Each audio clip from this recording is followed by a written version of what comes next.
Many immigrants, like myself, experience two things. And the first is the gratitude that we're able to leave our home country where we've always known to somewhere different and just live in our comfort zone.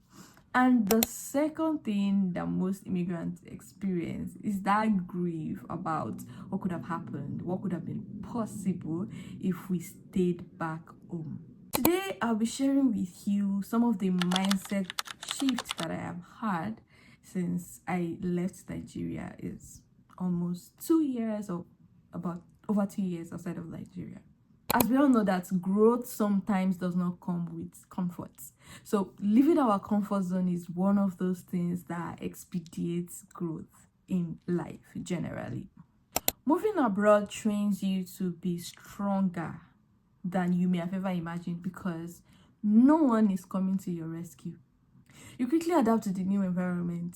So let me give this an analogy. No matter the situation, if you need to walk on land, you grow legs. If you need to survive in water, you grow fins. And if you need to fly, you know that you have to grow wings. That is how we try to adapt anyways, because most of the times, particularly if you're coming from a developing country to a developed country, which I would not say is their, like, developed countries are not entirely perfect. Let me even start with that. But if you're moving from a developing country to a developed country, just know that there are so many things you would have to adjust to. And the truth is that over time, you're going to grow and you're definitely going to change. Although some of these changes are not really noticeable. So definitely a lot of mindset shifts comes with it, and that's what I'll be sharing right now. My first mindset shift is what I call from survival to systems. I figured that it should not be that hard to meet basic needs of life. For example, feeding, shelter, clothing, and even means of transportation, getting onto a safe means of transportation. I don't think it should be hard, and that's just the barest minimum any economy or any country can give its citizens. Unfortunately, in many parts of Africa, it is not like that, and that's just because systems are not working. I'll say it again, that this is not to say that everything is perfect in the Western world, but up until now, the system is working. You know, back home, we fix almost everything by ourselves. We generate electricity by ourselves. We use our diesel generator, sometimes solar, because the grid is not sustainable. Talk about the water. We have to dig a well or a borehole. So for security, we just sort it ourselves by being extremely careful. And those that have the resources, they employ people to do it for them. None of them is 100% guaranteed to an extent compared to how it is in the developed nation, in the developed economy. Let's talk a little bit about the economic stability, price regulation, and how things just fluctuate in my country. People set prices based on how the spirit leads them. And it's not to say that prices don't change here, but if it does, it's not as drastic as it is back home. And you just know that it's by a little bit of percentage. Now to sanity. First of all, living in Lagos and interacting every single day with the transport system can drive you crazy. You're constantly fighting for both your sanity and your life. To conclude this part about systems, right? And I've repeated it over and over again that it is not perfect here, but there are structures that have been put in place over the years that has made it possible. And I just strongly believe that we are going to eventually get there, but I don't know how long it's going to take us to have simple systems that work. Like something as simple as our transportation system that works. The second mindset shift that happened is through the exposure to the best minds globally. I concluded my master's recently in an international program, which is highly competitive. And what do you expect in that kind of program? The best minds.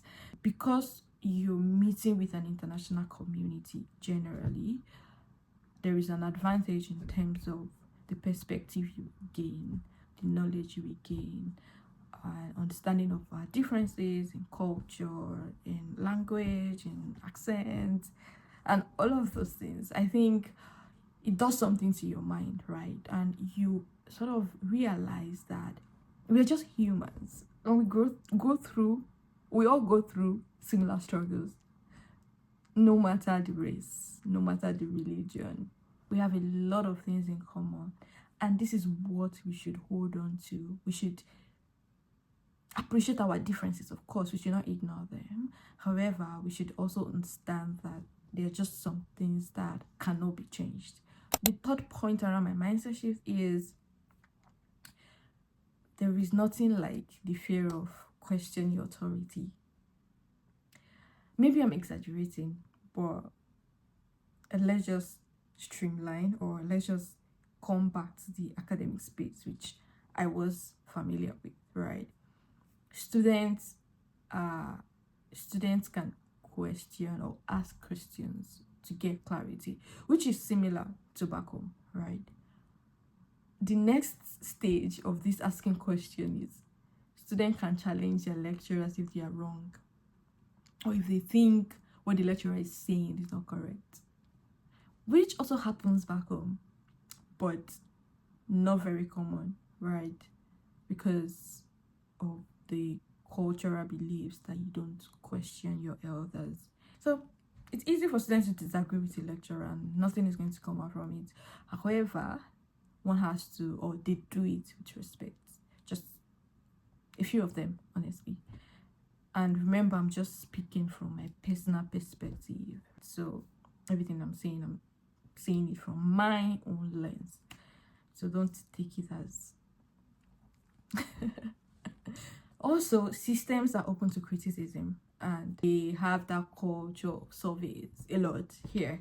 Surveys to know how they can improve.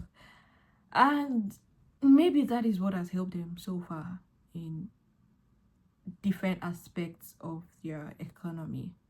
Feedback and just being conscious of the fact that whatever they're doing, they have to consider the people's interests as well.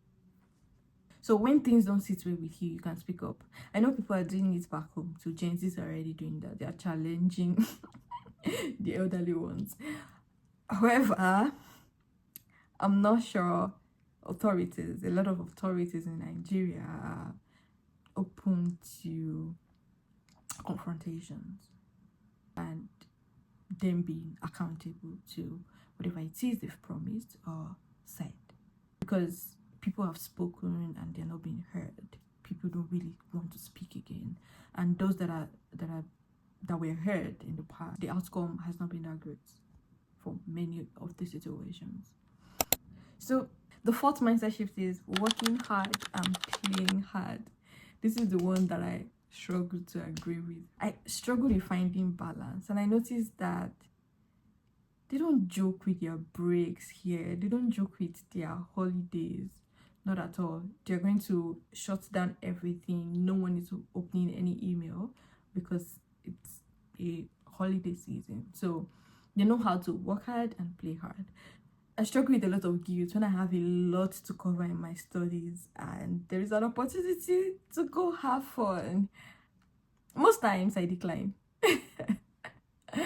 But anyways, those ones that I accepted, I did not regret, and I wish I did not decline the one that I declined, because at the end of the day, what will happen will happen. So I'd rather sit with what I deem highly important and neglect play or leisure. And what I have realized over time is that work does not finish, right? There'll still be work to do today, tomorrow, next tomorrow, no matter how you try to work today. So when you have the opportunity, just rest as much as you can, make memories, go out with your friends, and laugh hard, dance. I'm still on the journey of finding a balance because I still struggle with it, even though my mindset is already changing gradually about it. So people here like to work hard, they like to play hard as well. They just have that balance, right? And that's one thing that I admire, and my mindset is already changing regarding work-life balance. I know I've said a lot of things today, and I'm glad you stayed on to the end. I hope you got one or two things. And if you've not left the four corners of your country before, maybe you should be planning to do so. Even not necessarily your country, maybe your city. If you've not left your city before, try to travel, explore. Life is beautiful when you move around, when you leave your comfort zone. So it was nice making this video, and I hope to keep seeing you. And thank you so much. Please do not forget to subscribe if you have not yet subscribed. Thank you. Bye.